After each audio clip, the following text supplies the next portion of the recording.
Shruti, can Hello. you hear me? Yes, doc. Yes, doc. I can clearly hear you. You can hear me? Fine. So let us start with our class. Okay? Sure, doc. Fine. Sure, doc. So we will go to the first one. So I will ask you to answer each of the questions, and then we will have a discussion on each of them. Okay, doc. Okay. So this gentleman is being treated for ischemic heart disease, and he is a patient of congestive heart failure. Now, what do you see in this picture?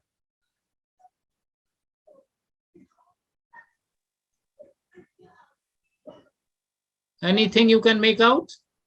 Spider way. Yeah. Engorged veins on the There's chest. some prominent veins over here. Veins on the chest, yes. And anything about his breast? Gynecomastia is visible. Yeah. So I think he has a gynecomastia. Yeah. So the next part is, these are the drugs he is on. Yeah. Mononitrate, furosemide, metoprolol, lisinopril, and aspirin. Yes. So do you think any of these drugs can be the cause of gynecomastia? Furosemide, doc. Furosemide. Yeah. Any other possibility? What is the commonest drug that is used in heart failure patients that causes gynecomastia? Can you tell me? Drug, what are the the pillar drugs in heart failure patients, the drugs that are essential in a patient of heart failure? Just forget about gynecomastia. Yeah. Tell me, what are the drugs that are essential in a patient of heart failure? Yes. Number one, ACE inhibitors. Are you listening to me? Yes, doc. Yes, doc. I'm so sorry. Yes, doc. Is it so? Just tell me yes. So ACE inhibitors? Yes, doc. Or ARBs, that is angiotensin receptor blockers? Yes, doc. So what others do you give in heart failure? A patient of heart failure having a low ejection fraction, what are the drugs? Suppose a patient comes to your clinic, comes to see you, what are the drugs you will give? You will give an ACE inhibitor or an ARB. What else? Will you give a beta blocker? Yes. Blocker, yes. Huh? Beta blockers, doc. Yes, you will give a beta blocker. What beta blocker will you give? Name a few beta blockers. Metoprolol.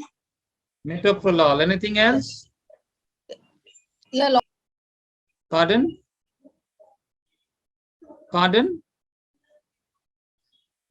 Metoprolol. Anything else?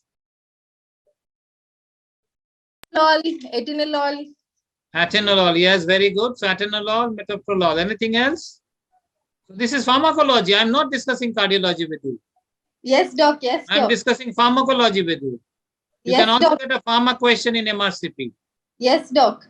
So name a few beta blockers.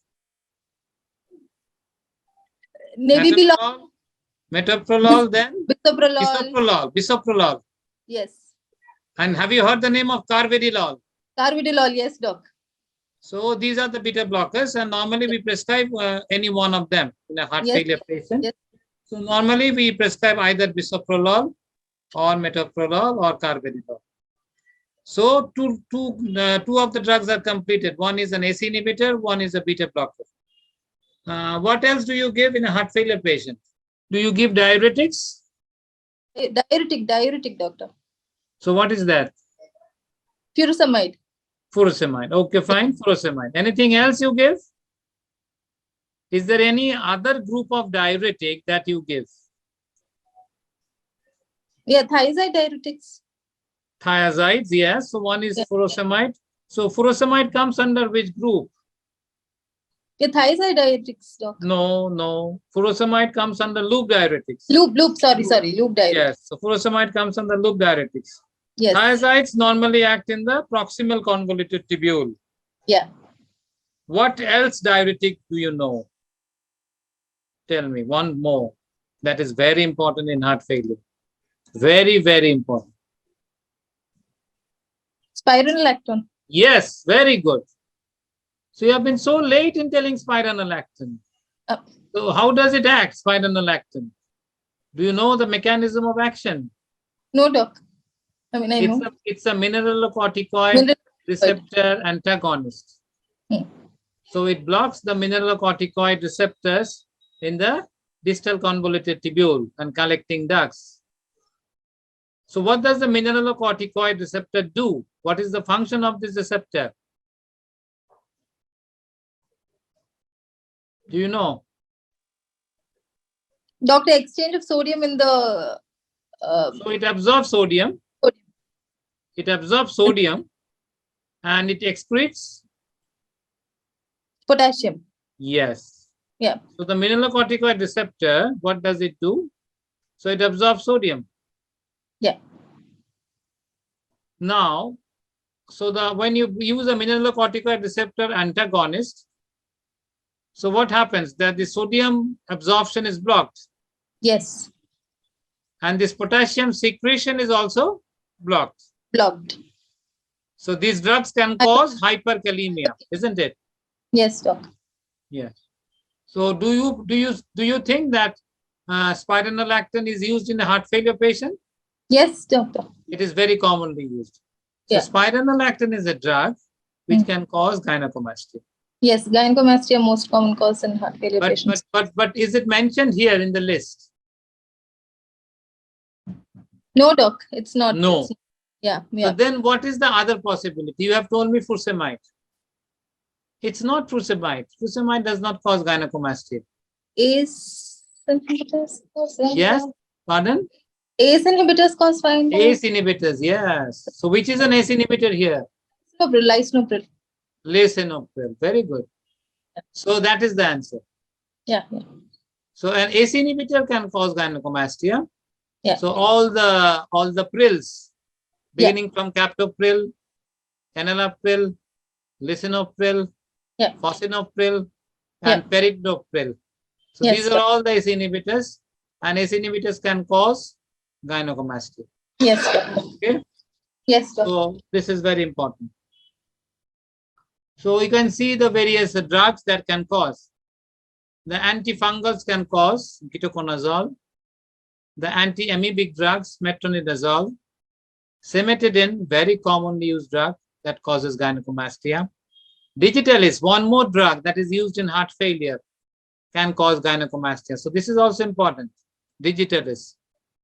Oral contraceptive pills, very common to cause gynecomastia. Estrogens and cisplatin. And the next list you can see here, the ACE inhibitors.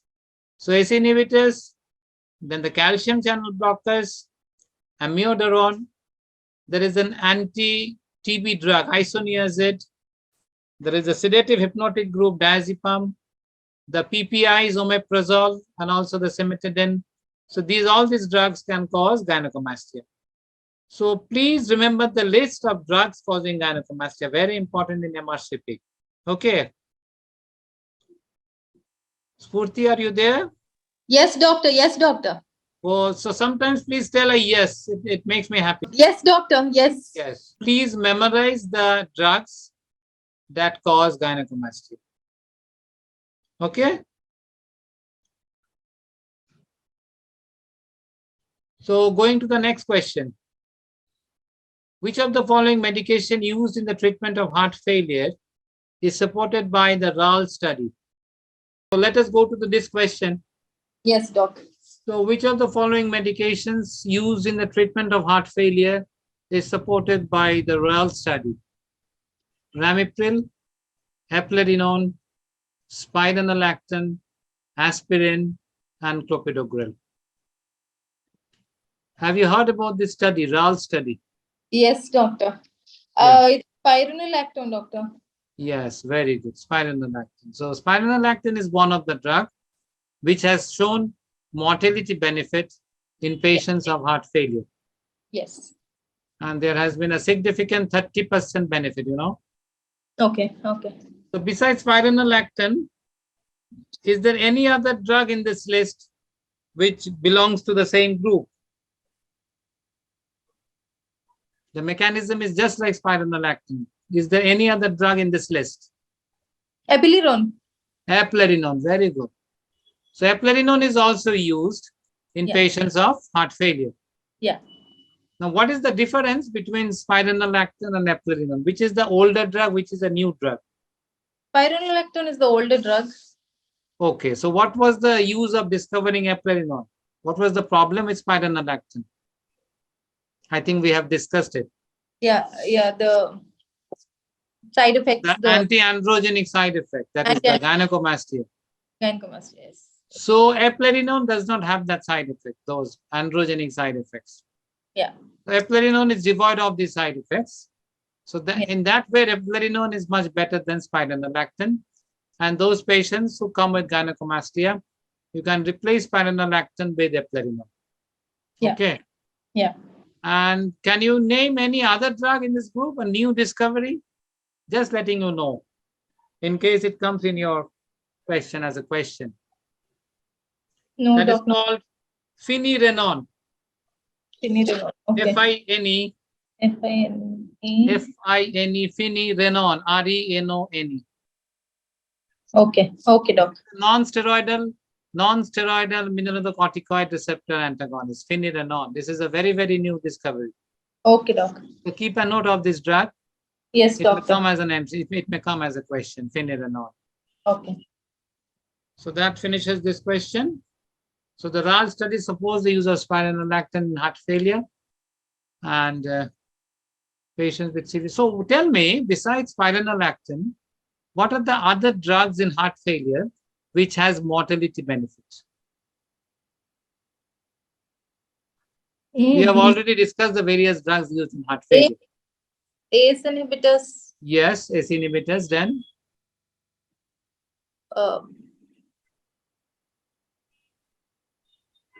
loop diuretics. no, diuretics cause symptomatic benefits. Diuretics reduce the rate of hospitalization. Okay. Okay. But diuretics do not have mortality benefit. Tell me the other drug you told me used in heart failure besides ACE inhibitors. Very important. You just forgot. No. No, you just forgot. You know the drug. You told me. Beta blockers. Beta blockers. Yes. Yeah. So why you're not telling it? Oh. The beta blockers has mortality benefit in patients of heart failure. Okay. ACE inhibitors has mortality benefit in heart failure. Okay. Spironolactone has mortality benefit in patients of heart failure. Yes, doctor. And what is the fourth drug that is a new discovery that is now commonly used also in diabetic patients that has benefit in heart failure, mortality benefit? Can you name the drug? It's a new drug. Especially in diabetic patients, it has been used. It is an anti-diabetic drug as well. You know it. A new drug which has come in the last 6 months to 1 year. Have you heard SGLT2 blockers? Yes, doctor. Dapagliflozin? Yes. Yeah? Have you heard them, dapagliflozin? Yes, doctor. Yeah, so SGLT2 blockers. So 1000. they also have significant mortality benefit in patients of heart failure. They block the sodium hydrogen channels in the kidney, in the tubules, Yes. and thus they cause natriuresis. Yes, doc. Okay, so SGLT2 blockers, they also have similar mortality benefit. Going to the next one. Yes, doctor. A 63-year-old gentleman with a history of alcohol excess, hypertension, and smoking presents to the heart failure clinic. On grading his symptoms, he appears to be NYHA grade 3. His ECG shows a left bundle branch block. The QRS duration is more than 120 milliseconds. And a recent echocardiogram confirms an ejection fraction of less than 34%. His current medications are furosemide 80 milligram twice, spironolactone 25 milligram once, aspirin 75 milligram once. Which one of the following would be considered to be a definitive management for this gentleman. Addition of a statin, addition of an ACE inhibitor, addition of eplerenone, addition of a beta blocker, and inserting a biventricular pacemaker.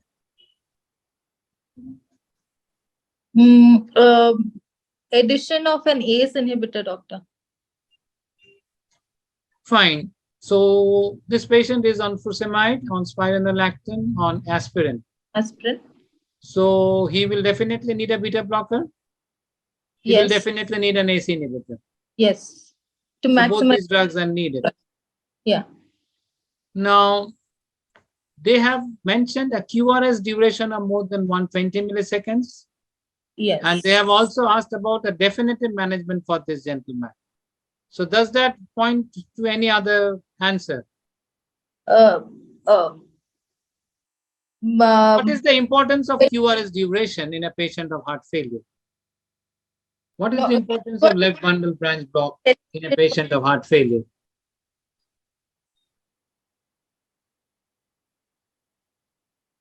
Any clue?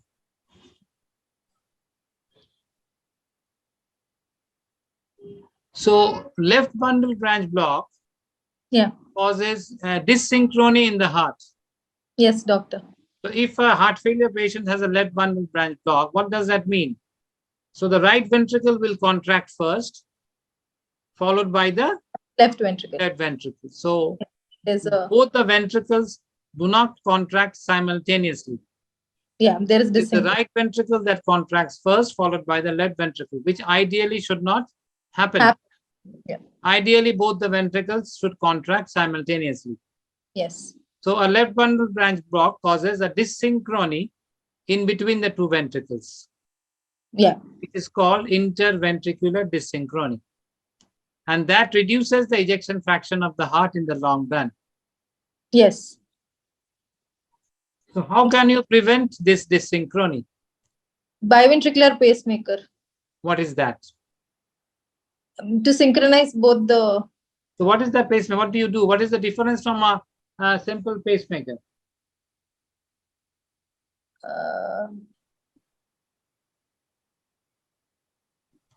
Normally, in a simple pacemaker, where is the lead kept?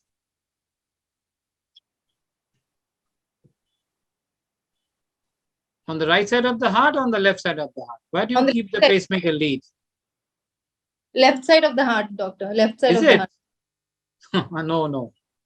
Pacemakers are always kept on the right side. So in a single chamber pacemaker, you keep a lead on the right ventricle. In a double chamber pacemaker, you keep one lead in the right ventricle, one lead in the right atrium.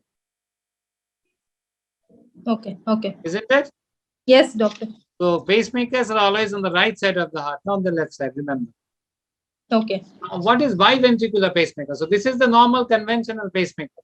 So how the biventricular pacemaker differs from a normal pacemaker? There are leads on both the ventricles to achieve synchrony. So do you think the other lead is placed in the left ventricle, inside the left ventricle?